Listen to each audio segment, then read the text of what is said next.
This week on the Cameron Journal podcast, we are speaking to Madera Rogers. She is a fashion expert. She is an amazing, worldly, wonderful person who, like me, has lived every damn where. And we had a very long conversation about business, the Black community, what we need to build Black wealth, and racial politics, Black Lives Matter, all this sort of thing. It's a wide-ranging conversation. We go everywhere. We talk about all the things. So this is a long one, so settle in, bear with. It's great for a drive, commute, a run. If you can take a break, you can take a break. But this is a wide-ranging conversation on a ton of topics. We're super glad to have her. She's a new business partner of mine, and so I definitely wanted to get her on the podcast. And most importantly, we're going to talk about her new project that we're working on together called Black Pearl Marketplace, which is going to be your premier source to work with Black creatives. So we're talking about Black Pearl Marketplace and a whole bunch of things in the community. Strap in. It's the Cameron Journal podcast. Here we go.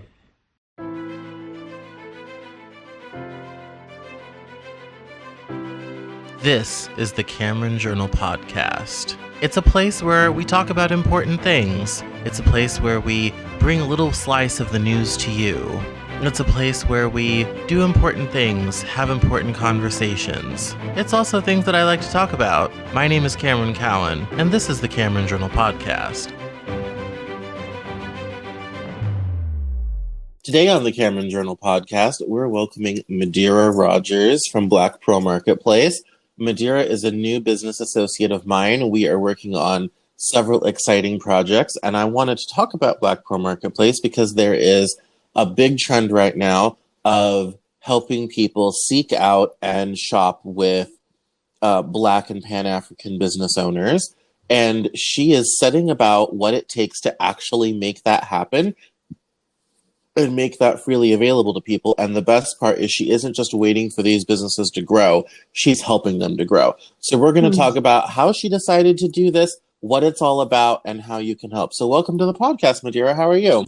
Well, thank you. I will say I'm going to add one aspect to my last name, which is Rogers-Henry now. I am fully married.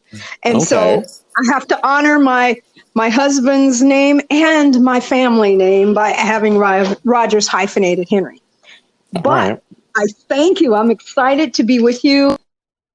It's even more exciting that we get a chance to work together because we've known each other for such a long time and we've tried other things. But this, I felt resonated with you and I when we had a chance to just reach out and talk to each other on Facebook. The reasoning behind Black Pearl Marketplace, I had already had Black Pearl Marketplace on my marketing plan 11 years ago. And I knew that it would be part of a cooperative model that I already knew that I would be moving to. And since I wanted to shed, when I was in the hospital, which wasn't due to COVID, it was a pre-existing health condition, I, in my sleep, started seeing Black Pearl Marketplace because I was dreaming. I had very vivid dreams. And my dreams were saying, this is something I needed to do now. Now, coming out of the hospital, I was kind of in and out. I heard my spirit saying it needs to be a cooperative for Black creatives. And then all of a sudden, the amazing protesting that took place in the incident with George Floyd even made it make even more sense. And that is what I really got, was a gift for me to be a steward of something like this, because what we're doing is not about just going to a brand that's successful, already fully developed. I'm reaching out to brands of people who are creating ideas and they're trying to manifest it in one level. And then you have people who already have these beautiful brands. And what we're attempting to do is help them streamline. But most importantly, we're trying to keep each other sustained. That means I know that you need an office assistant. Someone in the membership becomes your office assistant. If you know I need someone to put together a web page for you, and you don't have a lot of money, I put together that webpage for you so that you have consistency in your image, in your protocol, in your day-to-day operations. So that is what the joy has been, is understanding where we started at in July. We have totally done literally an about face where we offer somewhere between 17 to 18 services that we do member to member sharing, and we'll be introducing member to community sharing. We're already taking on clients now, and it's very exciting what the potentiality will be in addition to the other brands and products we're launching as a Black Pearl Market co-op. Yes. So there you go. There you have it. That's perfect. That's wonderful. So when it comes to, you kind of gave us the origin story of it all, but why don't you fill us in about a bit about yourself? How did you get into business? How did you find your success? And how did that lead to Black Pearl Marketplace? Okay. Wow. Because when I had knew you, we were in Colorado. That was that fashion energy. That was a time where things were amazing in Denver, Colorado. Yes, as I recall, didn't we? I think either you found me through Denver Fashion Week 2012, or oh my God, you remember? Yes, because I was trying to think of how we had met, and I said I think it was out of Fashion Week in 2012, because a lot of people, that was so huge. A lot of people began to know who I was. A lot of people in the aftermath of that reached out to me because everyone was like, "Who just did a first full Fashion Week in Denver when everyone else failed?" And so, and I think that was how I met. And I remember I came down. You were at this house in Denver, like Park Hill neighborhood sort of thing, and we sat and we talked and all this sort of thing, and we just kind of kept in touch. I don't think we did a deal, as I recall. We didn't. Yeah, but we just kind of. But we did do a deal. We kept in touch. Yeah. We made an agreement to keep in touch, and it's been, and I think, now remember, we talked about this too, Miss, God rest her soul, Pat Moran, who is at Jocelyn's, also introduced us at an event, if I am not mistaken, that Jocelyn had in Denver. Now, I can't tell you what the time frame is. I don't recall if I already knew you or if Pat was reintroducing us. I don't know if you remember that either. I do kind of vaguely. I used to go to a lot of events. Yes. I was out 7 nights a week at that time. So yes, you were. Yes, you were. So it was. And I think to ask me for a specific event that I was at that time is a blur. I know, but I'm like sitting here going, "Oh my God, I remember that." But who would not remember Miss Pat? But my evolution to this is I've been in fashion for 30 plus years, but what has evolved is me leaving Denver, living in Montreal, allowed me to begin to coach models there in the Quebec market and get them ready also for international markets. From there, I moved back to Denver. And then I started to kind of be in it wasn't fashion at all. I attempted to get back in fashion, and it wasn't there. The fashion wasn't there. All the major stores, department stores weren't there, that type of thing. Although there was a fashion presence, it just wasn't the same. That's one of the reasons I left this fashion scene in Denver as well. There's a lot of kind of interesting things and people and whatnot going on. But when it comes to business being transacted and getting the attention from outside, that was what I wanted to have happen. And I could never make happen, could never mobilize the resources to make that happen. And I eventually, moved on and kind of gave up on the whole thing. Yeah, Denver is a really interesting market. I don't know how it is now. But I do know that we were in a time, I call it a really amazing twilight time. Because, twilight is it's like that beautiful time where day is leaving and night is coming, but the lighting is so amazing. Yes. That was the time where,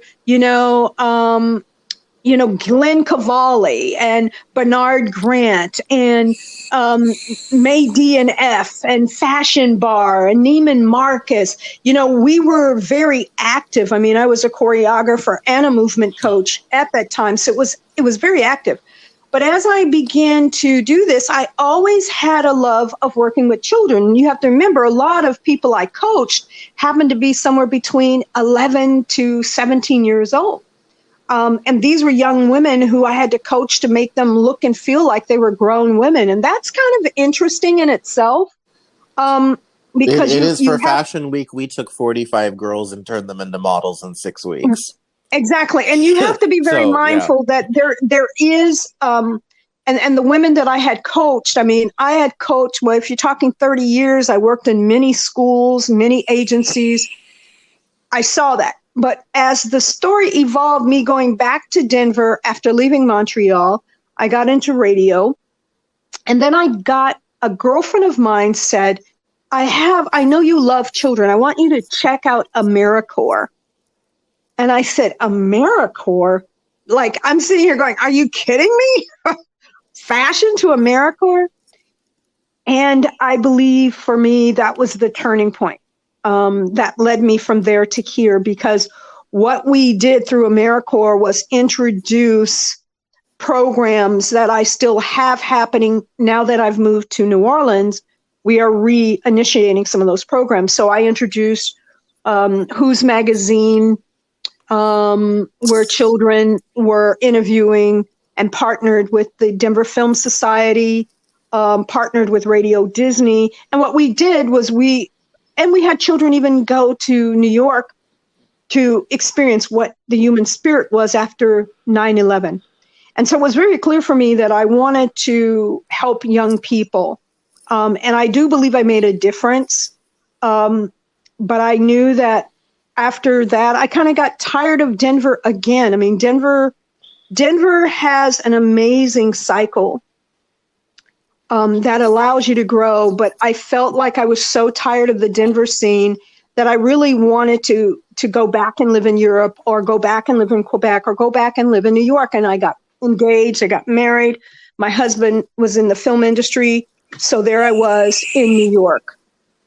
And I was creating this fashion brand that's sustainable. And again, I still have that, but the goal was for me to create these pieces.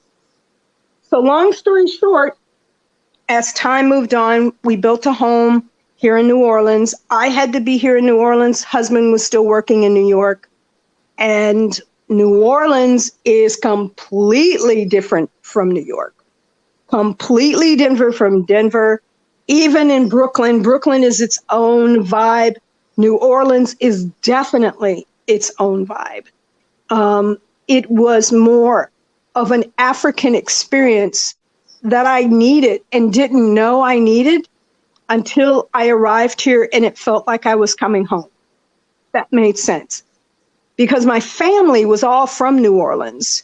And so in establishing this beautiful energy of living in New Orleans, and you're going back to your African roots, what started to show up as I did my brand and I start creating the sustainable thing, I created a product called the Green Journey series.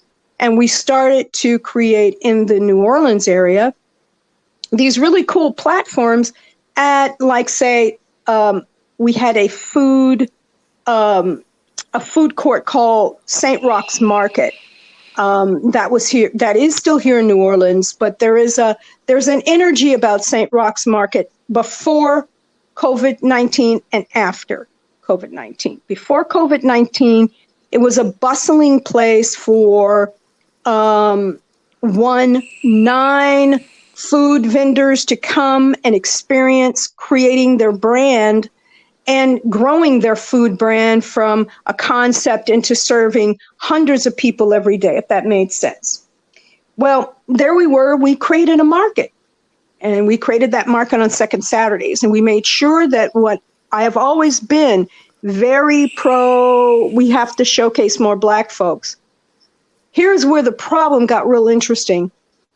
St. Roch's Market got a property from the city that was literally, gifted to them, but they have to pay taxes and pay rent and that type of thing. But it was gifted in a community that is divided.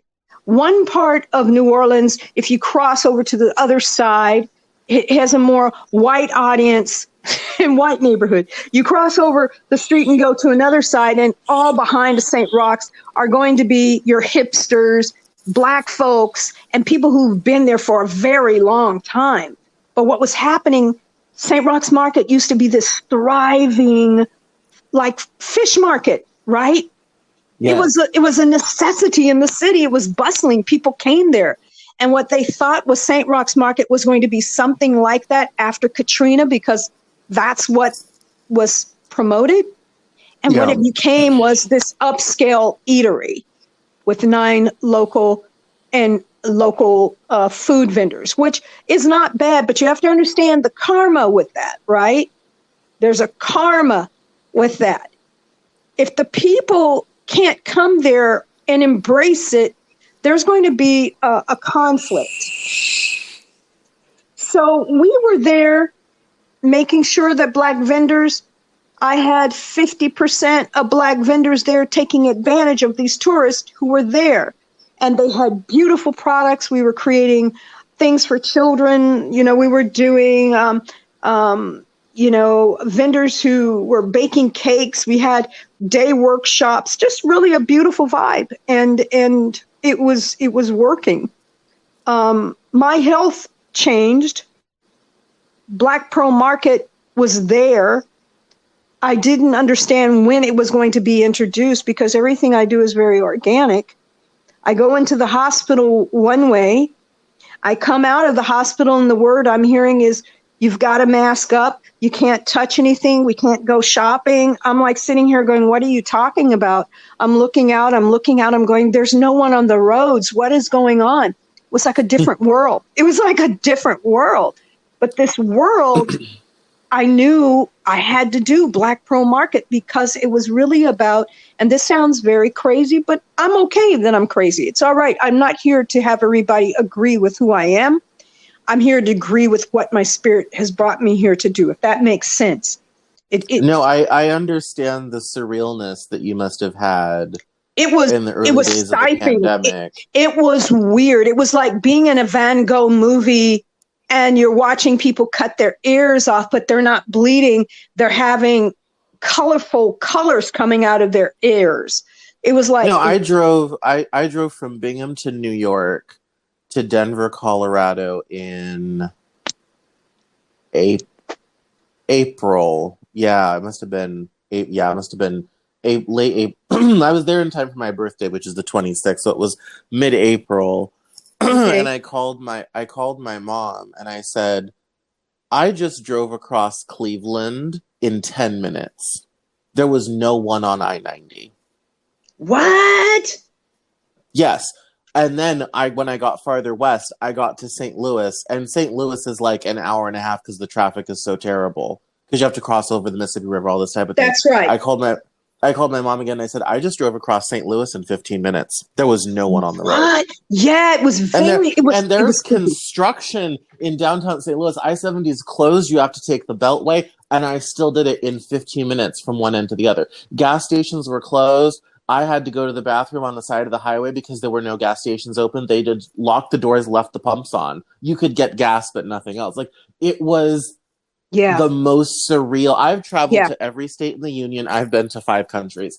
It was the most surreal travel experience I had ever had in my entire life, of just driving and having 8 lanes of highway entirely to myself. I mean, you had pictures in Los Angeles of the 101 going to the valley, 12-lane highway, no one's on it. Yeah. Like, sort of. Yes. It was a very surreal experience. So I totally understand how you could come out of the hospital and be kind of like, the world is broken. What is going on? And you already knew the world was broken. I mean, like, you knew it, like, vibrationally, the world is sick. We are really sick, but we have to be clear that the karma at this time in our world is about us healing that. And whatever us looks like is really everyone's perspective. But what was really clear for me, as an African American woman functioning in my life in a white environment, what was clear for me was that I needed to teach and learn how to take what I learned and taught and make it doable and appreciative and supportive for someone else who may not have seen it, who may come from the same price points or socioeconomic or higher bracket, whatever it is, we had something in common. And what we have in common is that we all wanted to work with each other. And so when I hear the conversation with people going, I don't really know how to make this happen. Like, I don't really get it. Like, how do you do that? And I'm like, what? I'm like, what do you mean? How do you do it? You just do it. You're not going to talk about doing it. Talking about doing it is really great, but you have to act on it. Word. So I was clear. Spirit was saying, as I'm laying and healing my body from this ravishing thing that took over, was that I was using this as my resting period, and that was my resting period. And that what was clear for me was coming was now the cocoon was now getting ready to fly. And whatever moth I was or whatever butterfly I have become, I had to embrace that and run with it, because literally the opportunity for right now for Black creatives is paramount. It's paramount. It's not kind of, it's kind of like, oh, this is something, kind of cool. This is not about cool. This is about shifting. This is about shifting energy, and it's shifting energy in our favor. And I don't mean to be disrespectful, because I have a lot of white colleagues and allies that I keep in contact with, but they understand where I'm coming from.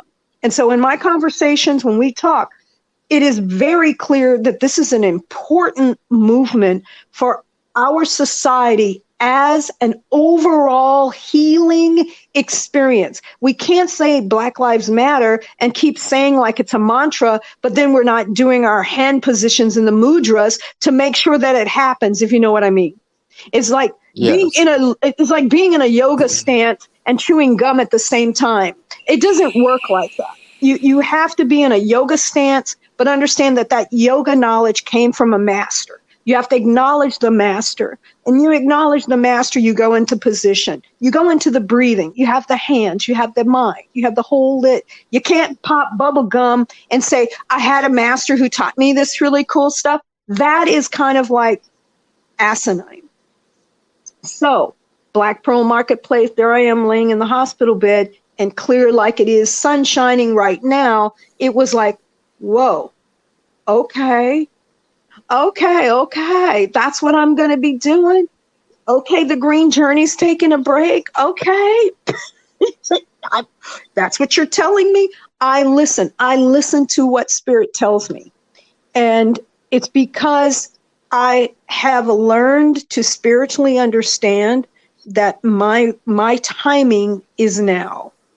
My timing to help people is even more crucial right now. And I can tell you what a joy it is to be able to know that this morning I chat with someone who's with a business owner that I'm going, so what is it going to take for you to hire some of our folks to do work for you? And they're like, hey, we're totally in on it. And knowing they're like, but us being a white business, is that a problem? Are you kidding me? You got money to spend?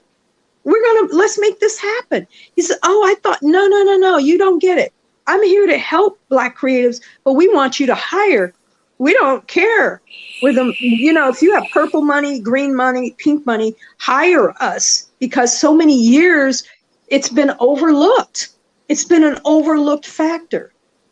And if we'll take dollars, it's like, come on, euros. You can't do, we're all, it's like we may be selling ourselves short, but I'm really clear. I don't mind selling my time short with people right now, because it's really important that for me, I have to clean up my own karma before I die. So me being of service is very important. It's really important. Especially if you're doing something that's about shifting the universe. And that sounds really big, but it's not. because my world is my universe, and the people that I work with and I'm honored to work with, they're my universe and I am theirs. Because what we're doing is moving the idea of sharing ideas and money with each other. If someone called me this morning and say, hey, can you answer my phone? I have a meeting this afternoon and I need to make sure such and such. And I go, yeah, I'll answer your phone. What do you want me to do?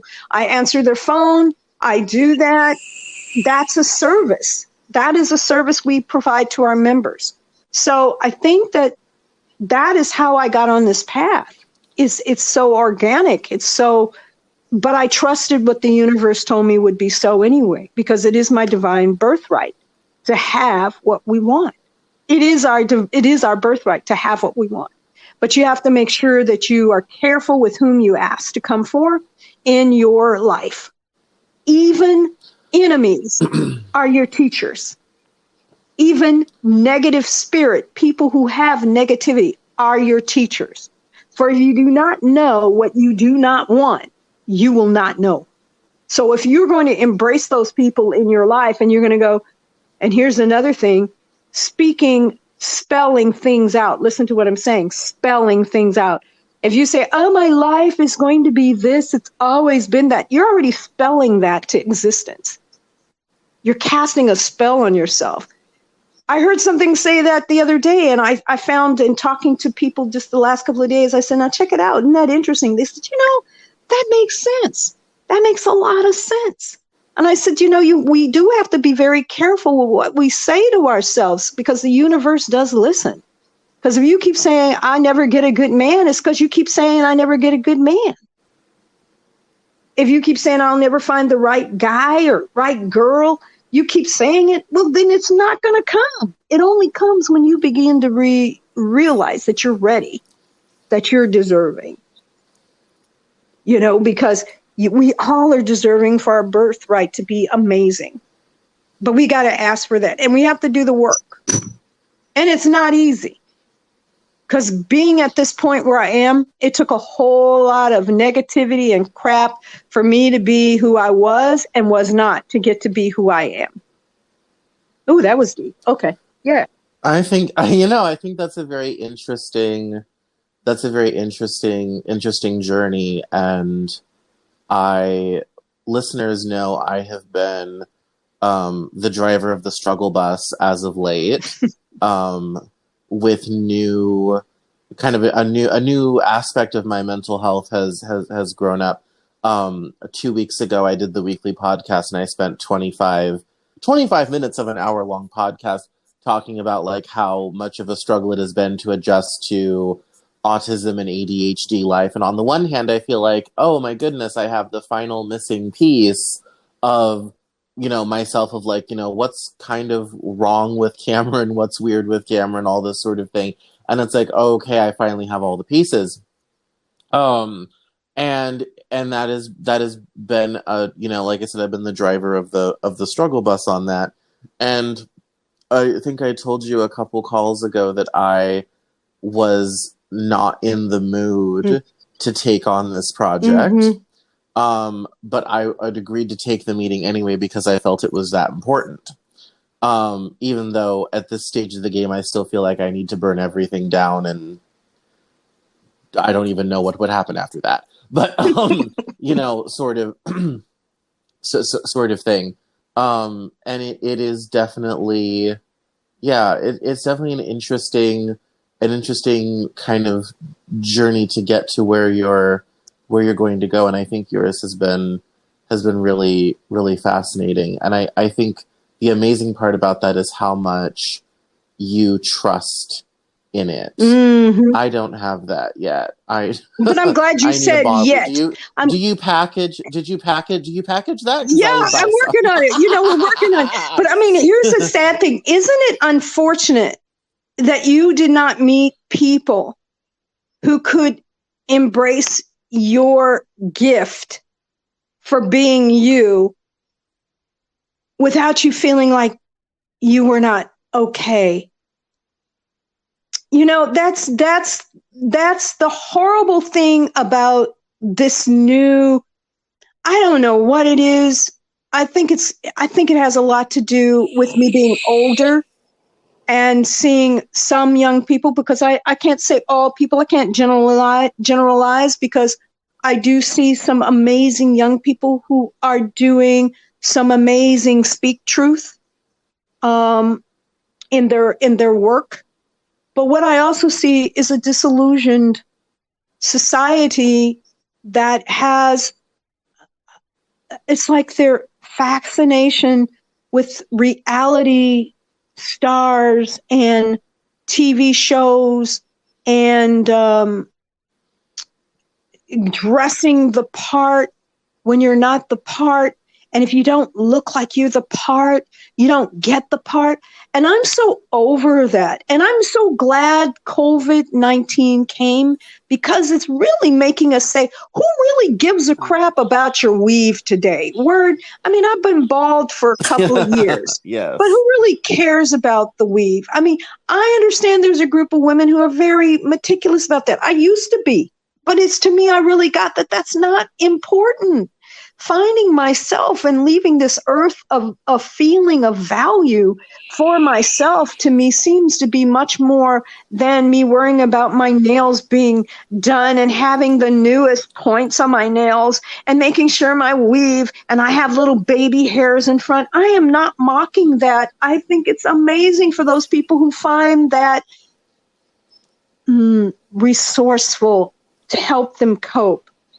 Because we are also all coping right now. Some of us have some very poor coping skills. We just found out a friend of our family's here in New Orleans was murdered. Like, this man murdered his wife in DC, word. And when you know that there's a connection with something so brutal, before COVID was brutal, but now it's brutal because we understand our human natures are so frail.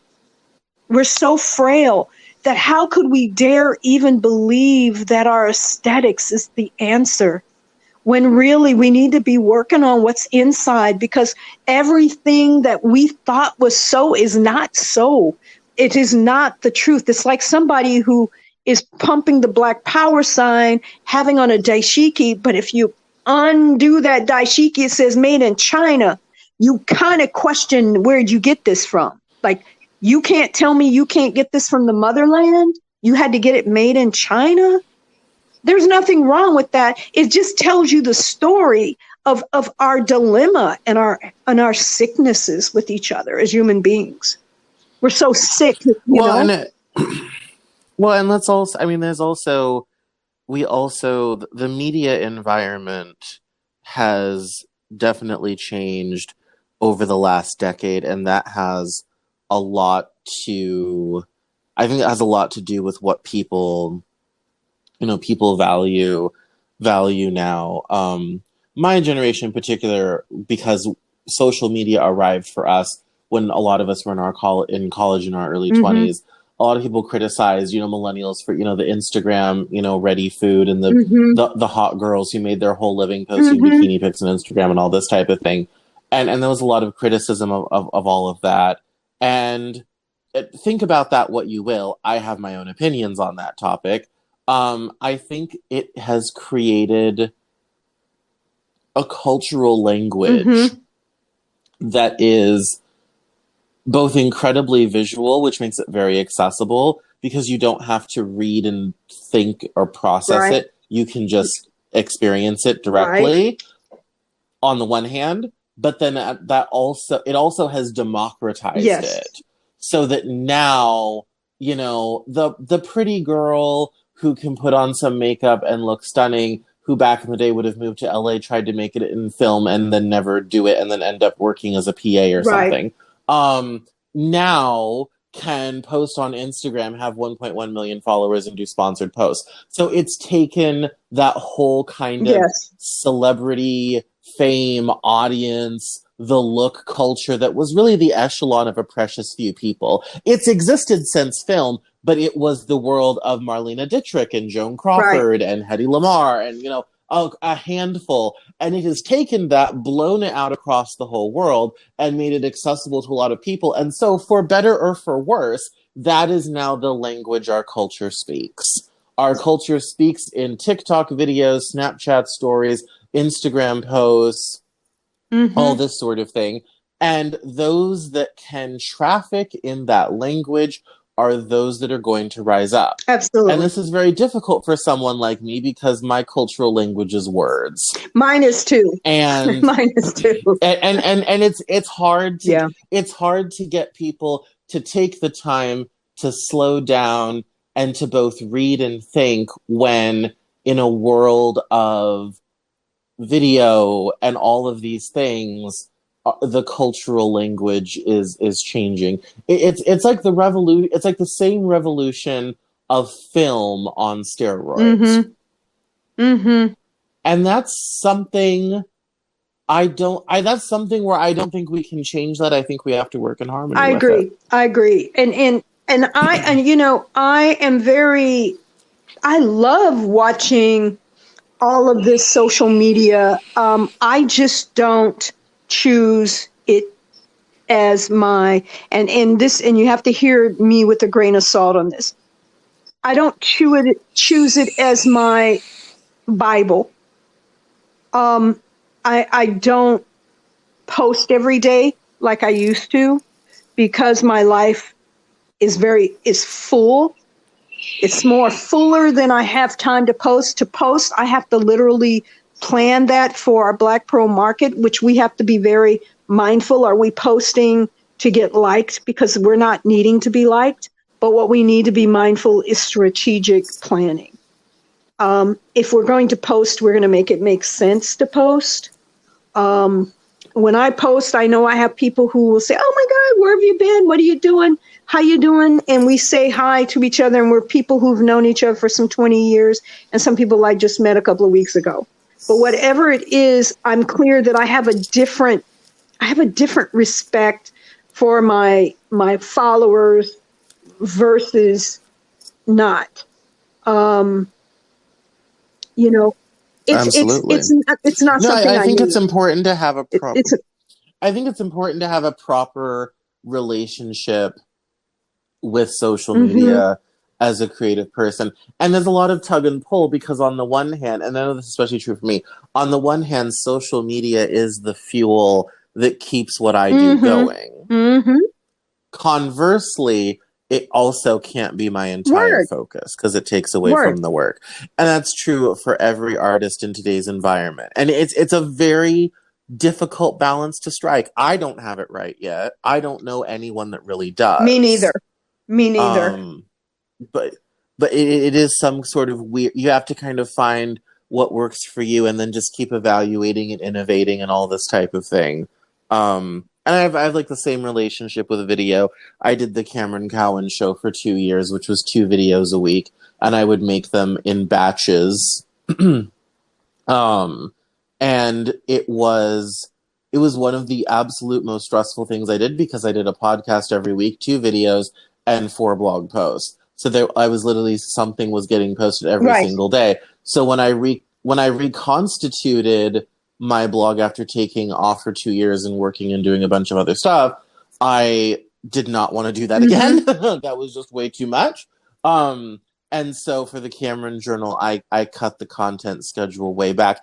And surprisingly enough, I produce better numbers with less than and the only thing I have not added back into my business is I have not brought back doing video. And a lot of people have asked me to bring back doing video, and I'm not but there yet. We will be in April or May. yes, that is going. Yes, we will be. Yes, we will be in April or May. My big return, and that'll be a different experience for all of us because it's taking the news in a completely different thing. We have somebody from Canada and who is a true Yoruba Lagos Calvary, Alberta, connection. It's like, what? Someone who's living in such a place that's so hot, moving to a place that's so cold versus, someone who's living here in New Orleans to someone who is a person living in Nevada to you in Seattle to someone who's in DC. to someone who's from Mali. I mean, it's like we hope to talk about everything that we've wanted to talk about when we talk about how we people of color move through this beautiful, amazing world, and with and without our allies, with or without cultural appropriation, with or without racism and hatred at our hymns, with love and support. Whatever that looks like, it's presenting a different take on what we have in this amazing world we call living our life, But well, and there's also I think a big cultural moment right now of trying to figure out, after the protests of the summer and Black Lives Matter and all this type of thing. And this is certainly the conversation being had in the Seattle activist community, which has been, grown and changed and been so active over the past 6 months to try to figure out what happens next. I was deeply involved in Occupy Wall Street. And when Occupy Wall Street, collapsed due to winter and the camps were broken up and parks got fenced off for years yes, it was. afterwards and all this sort of thing, there was a big question about what was going to happen next and what to take it next. And there were not necessarily answers there, but in the form of Bernie Sanders, Elizabeth Warren, the language of the 99%, the language of the 1%, the phrase income inequality, those are so familiar to us now, but they weren't before 2011 when we had Occupy Wall Street. That's right. And so I think for the Black Lives Matter movement, what next may not necessarily be a movement, a march, or whatever have you. It may be capitalizing on the cultural influence and the fact that a lot of people suddenly woke up to the fact that we have a systemic racism problem that they could really see for the first time with new eyes. Because yes, and there's a YouTube channel I follow called The Holderness Family, and these are two very nice, kind white people who live in North Carolina, and I kind of watched through their videos over the summer of them being like, we are educated and new to this systemic racism problem. And like for them, they had kind of just discovered it. But for what was heartening for me is if we can reach nice, kind white people who live in the suburbs and it's clicking for them, imagine how many other people are having that same experience. True. This movement has been highly effective. And in the conversations with some Pan-Africanist educators, the conversation, unfortunately, is around, well, what they should do, that conversation, what they should be doing, what they need to do, is they need to think. And my whole thing when I hear it is I'm also part of that conversation where I say, what should have happened is elders should have been part of supporting that movement, to making sure that there was education that could be moved into politics and trainings, and what SNCC and what the Panthers did in the early days, in regards to, Snooky Carmichael, those elders, what they did to move the movement was they began to do the politics in the movement. They became the movement. They went to the movement and created breakfast programs for children. They created, helping people. They created feeding. They created they became what they said they would to be. And Black Lives Matter did the footwork, but what we didn't have was soldiers behind ready to begin to put into place the training that could take next. And whether that was or the creation of the mutual aid networks that would help people or things like that. So where we have to step in, so to speak, is kind of be the bridge that could have been there if we were more organized. And so when it happens again, perhaps, because we really don't know, we have moved into the age of Aquarian, which which is an enlightened age. Unfortunately, we are in the dark ages. So you kind of have to look at it and go, yes, it is the age of Aquarian. We know things are going to start happening like they did moving into this. This has been a very interesting period for our society overall globally. We all saw George Floyd murdered. It is our karma now that has to be resolved in how we move each other forward as human beings. We really have to, in order for, and it's really not about racism. It's about doing what's right. It really is about doing what's right. It's about.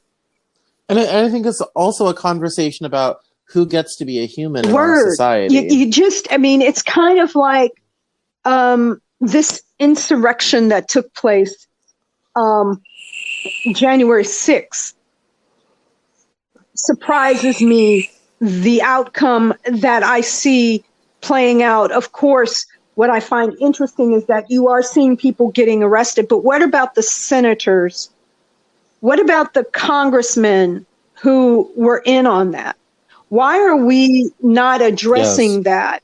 Why is that kind of looked over? What is that about? What is it about us ignoring the fact that they have not received their time to be held accountable? You're telling me in your house you have people who are part of the other side? And when I say this, it's like having in the hen house a rooster who's in friendship with the wolf. You see what I'm saying? You know, the rooster will tell the roof, I'm going to let you in at a certain time. And this is when they sleeping. See what I'm saying? This is when they sleep and they don't expect you. I'll let you in. You can come in. It's that kind of thing. So how can you sleep diligently and quietly and restfully when you know in your hen house you have a rooster who is creating a sabotaging effect? So people in Congress. Well, I think that's why even this morning I was listening to Morning Joe, and people were remarking Congress has not set up a blue ribbon commission to investigate the insurrection.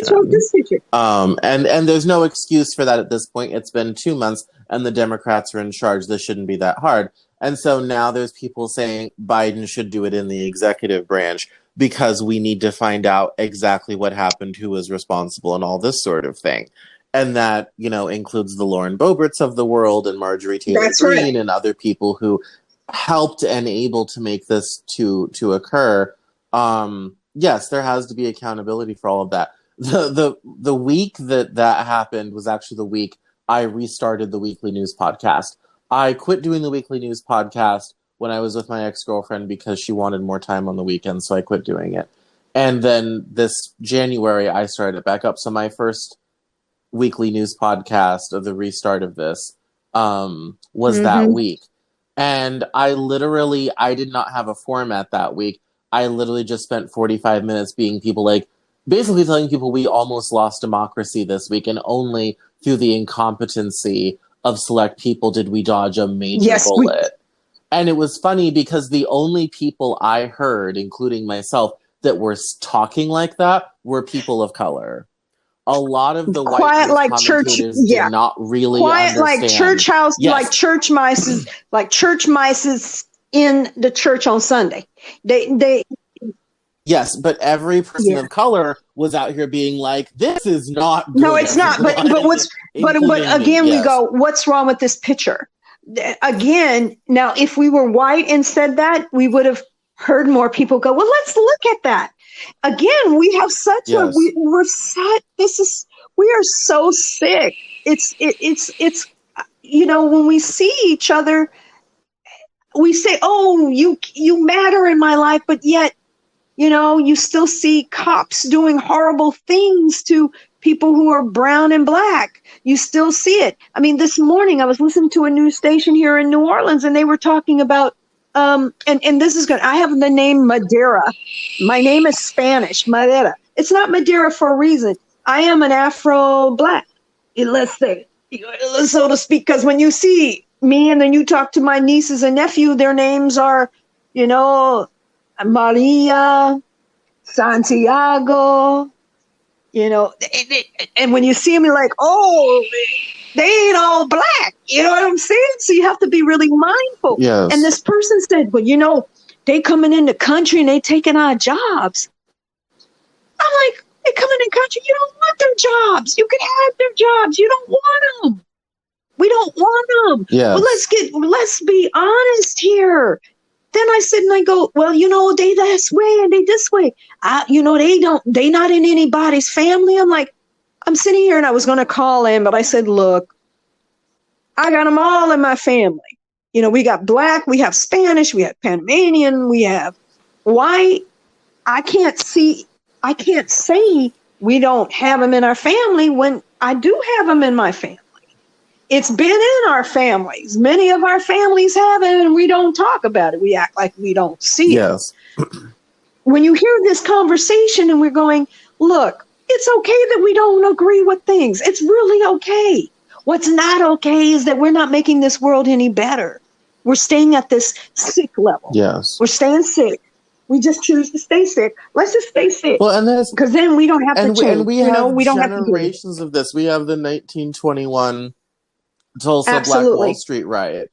We have, yes, and we even, do. even in more recent, you have the 1960s. Enough said, and then even more modern. It's like everyone acts like the Black Lives Matter movement, protests were some new thing. I'm like, did you sleep through 1992 and Rodney King? Like, yeah, I mean, we must be mindful that, but we have to remember every generation who experiences a riot, a civil rights riot, it's an awakening for them. And there is a movement I can fully appreciate. But if you've been sitting here, and I'm some 60 years old, I remember the song, when you walk through a storm, hold your head up high and don't be afraid of the storm. Paul Robeson was singing this on a black and white TV, and then it cuts to Dr. Martin Luther King Jr. has been murdered. He was murdered. I remember it like I was sitting there, and my mother and I said, "Well, why did they kill him? Like, I don't understand why. Wasn't he a civil right? Wasn't he doing things?" And my mother said, "Well, maybe when you get older, you won't have to experience this.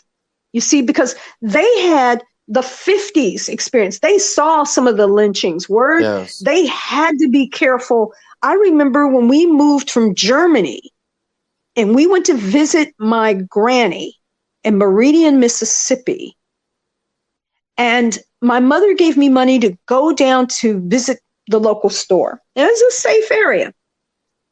I walked down to the store and I had my money and I was happy and I thought the world was beautiful because I was beautiful. And I put my hand and the man said, "Hello, little gal." I said, "Hi, how are you?" And, and I'm a talkative little dark-skinned little girl. And I said, "Can I have that candy, that candy, that candy, that candy?" I have my money and I put it on the counter. In walks a white couple. A little girl and her mom. I didn't know. And he stopped. What he was doing with me, didn't say, "Excuse me." I was like, what am I experiencing? What's going on here? Aren't you going to help me here? You wait. You just wait.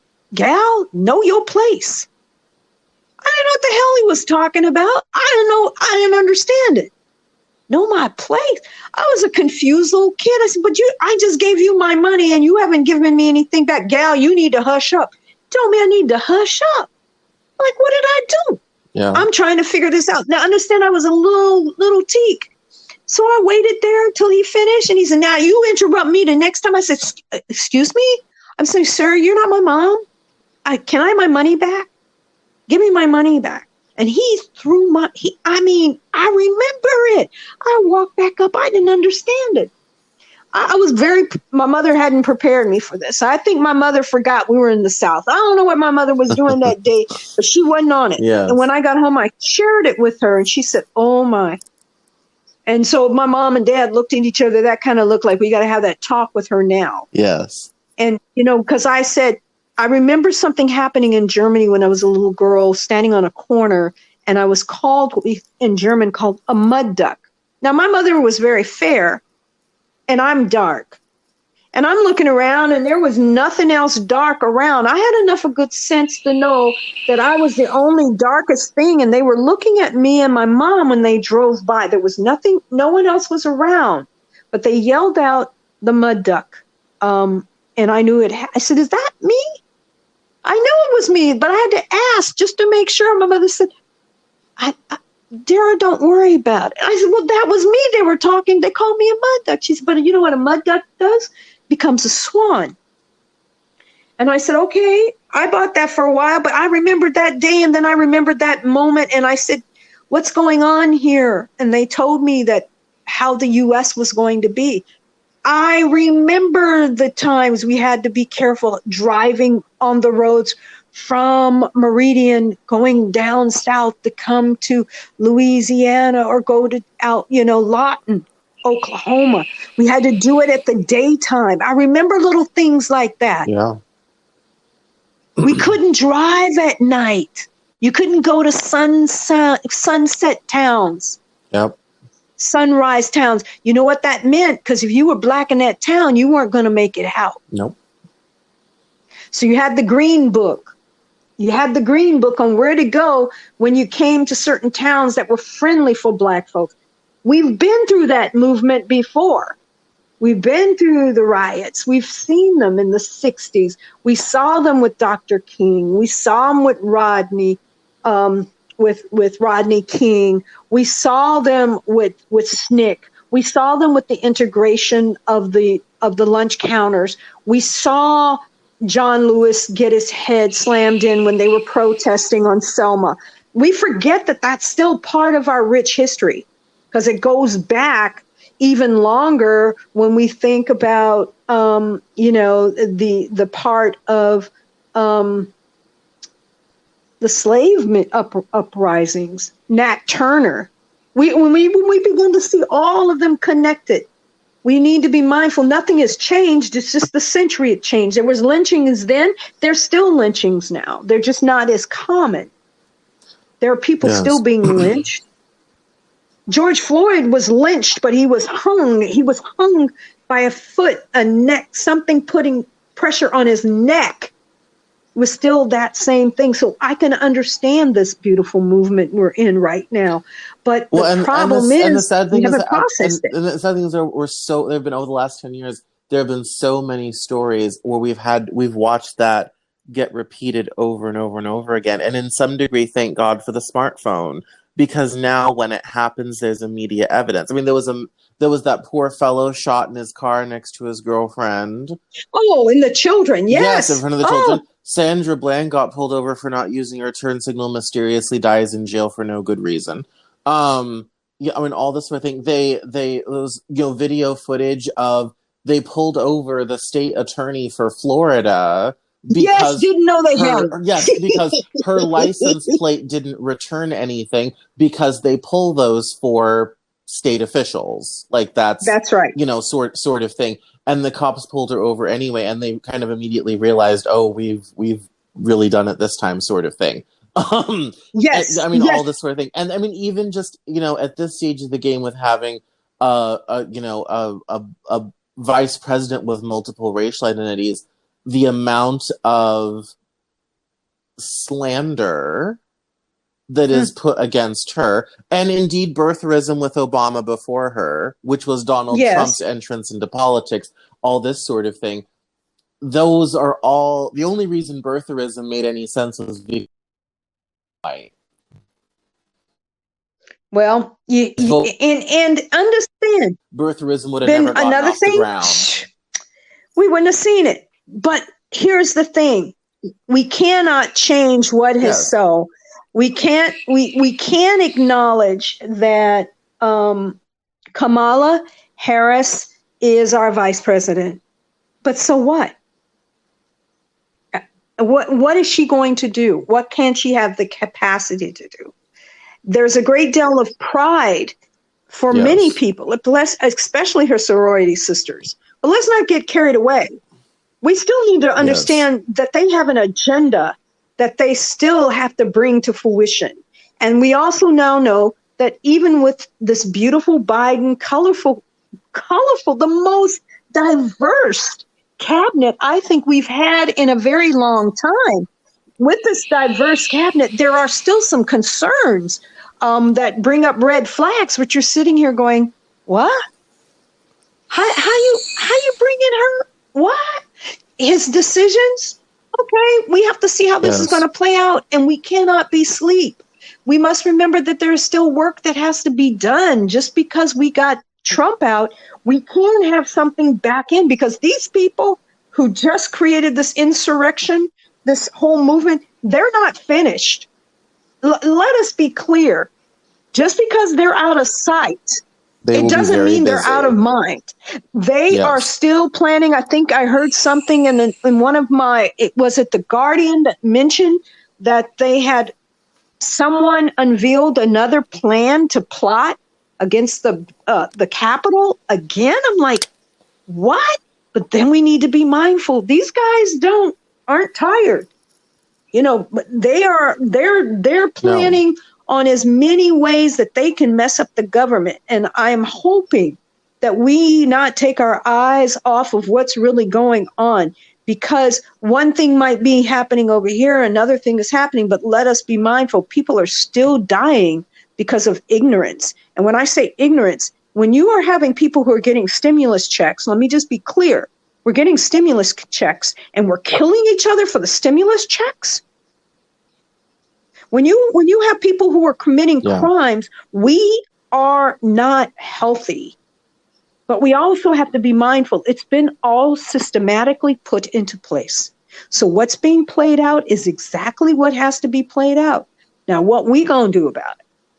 We have to be very clear that this is the time for us as people who are allies of us, to assist in moving this forward so that we can walk away with a healthier society where people really do love each other. And it doesn't matter what color of skin, but we have to be careful that there has to be an acknowledgement of Black experience. There has to be an honest acknowledgement.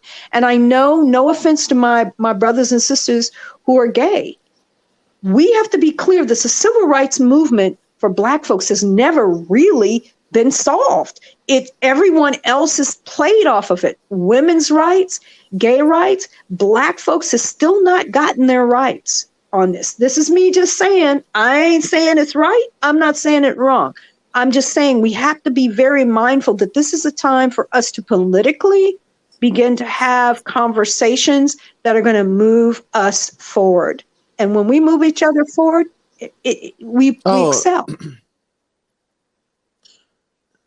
There's a whole, and this is a topic I have not written enough on. When it comes to race in the LGBT community, a very big conversation needs to happen there. And I can say that as someone who's openly bisexual, that there is a very potent and powerful latent racism that exists in the community, and that conversation has not really been had. And the problem is, a lot of the most prominent people in the gay community, for simple reasons of demographics, tend to be white. And as I wrote in my essay on racism in my book, What the Hell is Going On? Part of the problem is the language is not necessarily there for those conversations to be started. And that is, but I mean, also conversely, and people do not like me saying this, I also say in the reverse, the Black community needs to have a conversation about gay rights. That's decades overdue. And that conversation has to start with how the church. Well, let's look at how the church. Multiple conversations in that universe. Well, the church is not the church. There's two types of churches, really. There's churches that do the work of the people. They are creating programs Yes. while COVID has been present. That money that they made, the masses and millions and Yes. billions of dollars that they made off of their congregation, they are still feeding congregation. They are still providing services for congregations. There are churches who are still doing the work. They have churches who are creating schools. I'm not talking about those when I say what I'm getting ready to say. There's the other churches. These churches don't care about helping anybody except the bottom line, which looks to me, again, I say it looks to me. I don't say it's right. I'm just saying it looks to me that they're helping those who are in leadership positions continue to pad their pockets. I didn't say that's wrong. But you're not taking care of your flock either. Absolutely. Because in the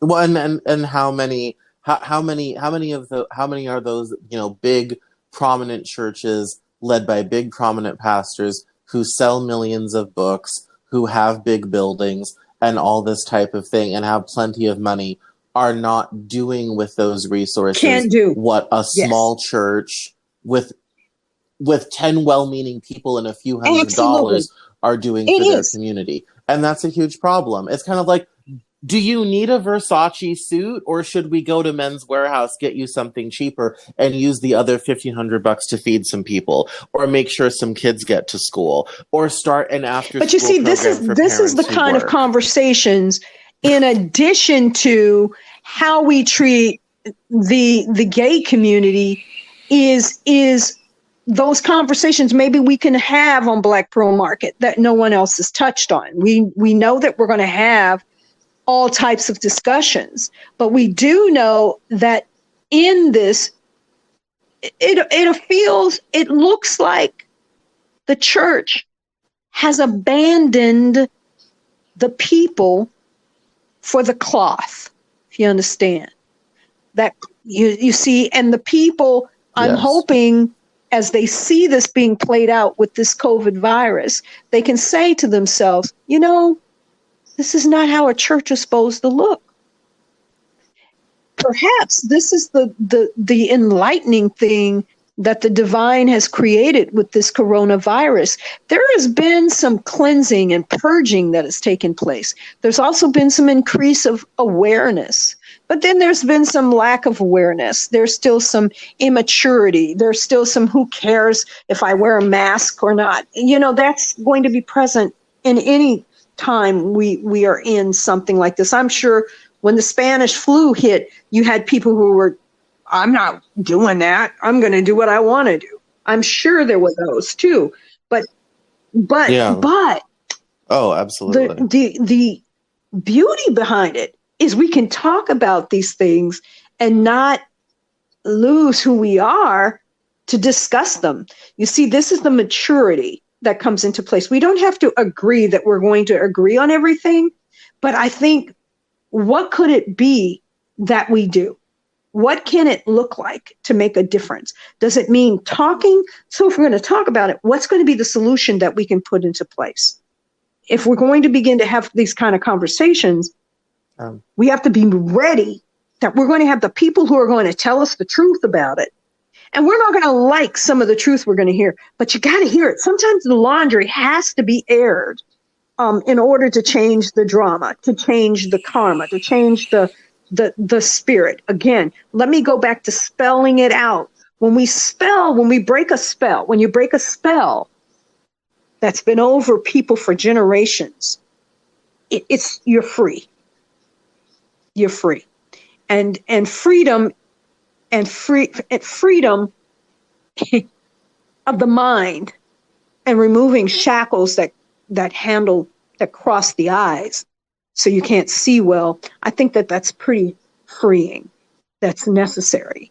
So, as a wordsmith yourself, you have to be ready to embrace through your shows like you're doing now, through our Black Pearl Market that we hope to do when we reach out to new audiences. We have to be ready that we have to have topics that people are not going to want to miss, because we may be telling the truth. And when I say maybe, people aren't ready. Some people are Absolutely. kind of jaded of what the truth is. You remember one time we could go and we could fact check it because we had real journalists, we had real reporters, that, we had Ed Bradley, we had Roger Mudd, we had Roger Cronkite. We had these guys who were real news people. Diane Sawyers, they were real news people. Yeah. They told us the truth in the news.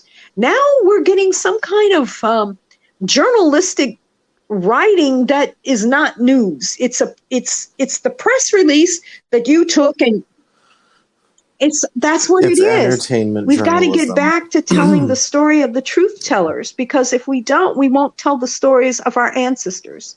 And our ancestors want us to tell the stories of what's really going on, because that's how we save the planet. Yes.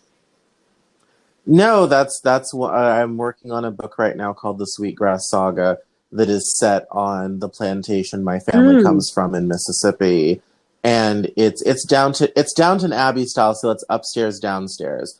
So every other chapter, it switches back and forth between the family who owns and the enslaved people who work for them, and their experiences. And last summer, when I was traveling after my breakup, I spent a lot of time in the South. I actually stayed in an antebellum mansion in Central Virginia. And then I was in Tennessee for a month in Franklin on a historic plantation as well. And I was literally driving along the road to town, and I was like, what if I set Downton Abbey in the American South? I got back to where I was staying, and I was talking with this guy who's become a friend, who's Atlanta born and bred. And I was kind of like, oh, I had this weird idea in the car that I should do this project. And he said, that has legs. You should drop whatever you were going to do at this residency and start working on that. I didn't, but the idea stayed. And when I applied for my MFA, that was the project I chose to do. And so now it's being actively worked on. And one of the things that I've kind of received from other people and from, spirit, if you believe that way and that sort of thing, it's like, this is an ancestor's story. When we talk about slavery and enslaved people, we talk about it as an abstract concept. And my specializations, I talk about lived experiences. So I want to talk about the day-to-day, the good and the bad. I'm not going to mollify the horrors of slavery, but I also want to talk about the everyday business of what it was like to live as an enslaved person. And I feel like that story is really only told through torture porn, and it's not told in the way of, here's what a normal Tuesday on the plantation was like, sort of thing. That doesn't involve, somebody getting raped, someone being beaten, someone being run through the woods, or killed or whatever have you. Like, there was more to it than that. There was this lived experience where everything you did, every decision that was made, every moment you lived your life, this gloom of enslavement affected everything. That's not been talked about. Just like if you look That's at what I want to talk the about. slavery, the dynamic of slaves, here's something that, I thought was interesting. Before people left their family, imagine a mother is braiding her daughter's hair for the last time, and she puts inside the braid rice. She's hiding the rice inside the braid so that the daughter has something to plant to sustain herself when she lands wherever she goes. The braid is done to remind the child from whence she came. She arrives in the country and she sees a different slavery than might have been in her previous land. This is a more brutal, it's different. She sees her brother and he can't talk to her They can only look at each other because he's being sold on an auction block. You know, it's the last time a mother sees her child, and she's braiding rice in her hair to remind her of where she came, but to sustain herself. Those are some stories that our ancestors tell about the braid, about whence and why braids are so important in these days and times. It gives us a sense of sustaining our past. It sounds so crazy, but a braid, a simple box braid or a tiki braid or whatever braid comes from a certain tribe, from a certain place in Africa. That in itself tells such a story that when you think about the slavery on a plantation Monday through Friday, it does bring in a whole different perspective. No, that yes, and that's I think, and that's the sort of story that I think is vitally important to tell, because it's those everyday small moments that just don't ever seem to quite they've never made the films or a lot of the other books or things about that. And visually speaking, I think it's a bit dehumanizing, because it ends up, I think, turning Black people into objects and also as victims of suffering. So it becomes a whole idea of, these are the people who suffer. And there is a lot more to that story. You know, there's people lived whole lives. They, you know, got married, not in the formal sense, but in the biblical sense, and raised children and saw maybe children get sold off or were forced to abandon their children because they themselves were sold. Everything they did, every moment of their lives, there was this gloom of being an enslaved person. And I think as literature, I think it's interesting to look at the lives of these people. And I think my goal is to put a human face on slavery. You know, the Holocaust can get very abstract until you meet a Holocaust survivor, or you see the dental work, you see the shoes, you see the clothing, you see the luggage, you see the rail car. I mean, go to the Holocaust Museum in Washington, D.C. It's harrowing. Take your medication. Like, you know, sort of thing. Now, slavery has never had that. We've never been able to put the human face on it. These were real people who lived their whole lives owned by someone else, and and you know, another interesting thing, co-ops came from I can't remember her name right off the top of my head. I see that she's I can't recall her name. She's a professor at a school there in New York, but she did a very in-depth book on cooperatives, and she paints the picture of saying that the slaves began to share what money and materials they had. They co-opt what they had. They co-opt to buy land together, because there were people who could buy land. They co-opt to sell or buy a family member. Unbeknownst to us, they were finding ways to save money or save material. So they understood the importance of co-oping. And then she paints the picture from that period to where, you know, you have the sleeping car porters and you have some other organizations. Even when you come to New Orleans, you have the Zulus and you have other organizations like that, which are organizations, social organizations that helped with providing for members' families who were lost or who had suffered a loss or who needed something. And so you see the reason behind it. You see the reasoning.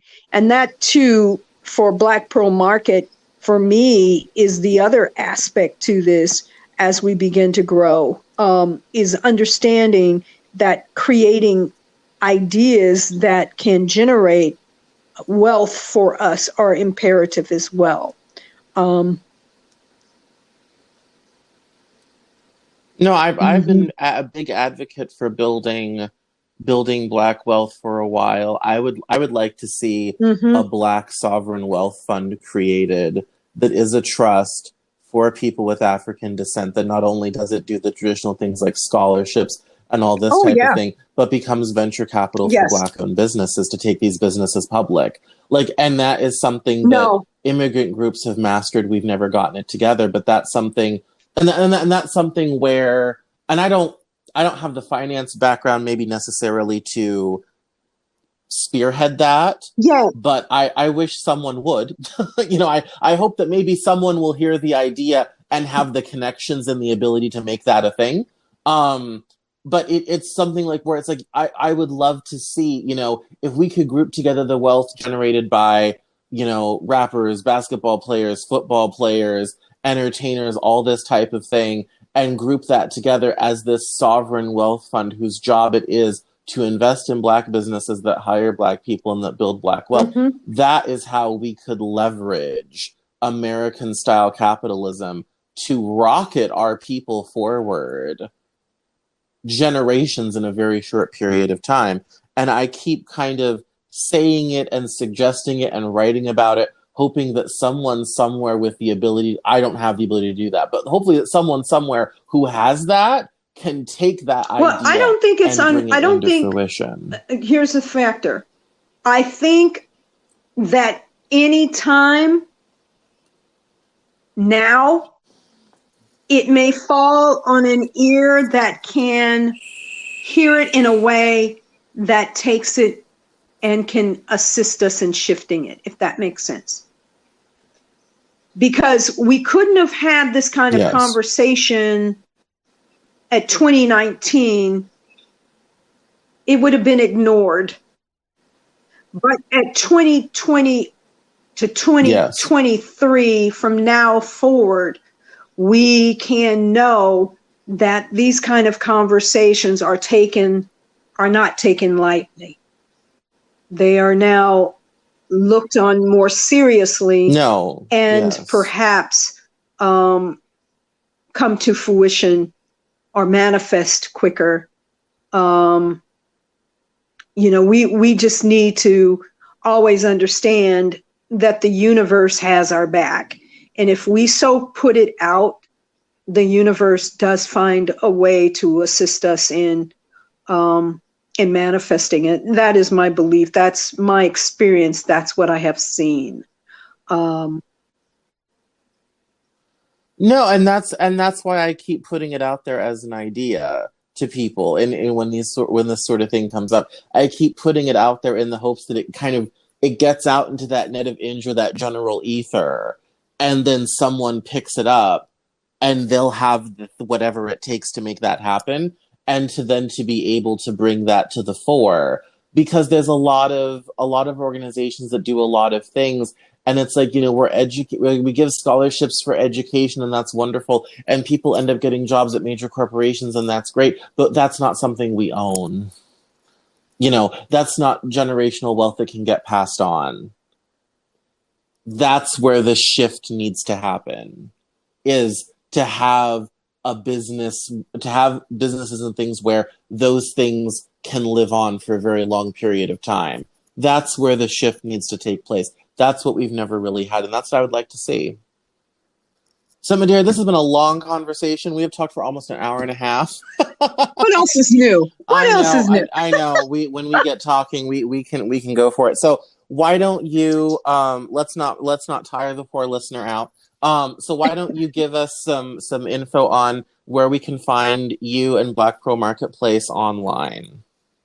Okay, so social media platforms, blackpearlmarketplace.com is where you can go to find out more about how you can become a Black Pearl in our marketplace, and or if you would like to hire services of Black creatives, or if you'd like to collaborate on ideas or concepts coming up, you can also reach us on Instagram. We do not have a big following on Instagram, but you can do Instagram for Black Pearl Marketplace. You can also go to the Green Journey series at Black Pearl Marketplace. If you want to contact us directly, of course, contact us by blackpearlmarketplace.com at gmail.com. blackpearlmarketplace at gmail.com. And we would love to respond back and hear your suggestions, input, or anything else, how we may be able to assist you or, help you on a project. So it has been a joy and a delight to chat with you and to spend some serious time in talking about subjects that you and I seem to like to talk about at any point, but being able to share it with other people. So it's been really a pleasure. No, absolutely. And we'll have some links in the show notes. So thank you so much for coming on the Cameron Journal podcast, Madera. I appreciate it. It was my pleasure, Cameron, and I thank you so much. And I look forward to, of course, many more time when we'll be doing Black Pearl Marketplace on YouTube. That'll be coming up in probably around May to June. So look for more details on that as well.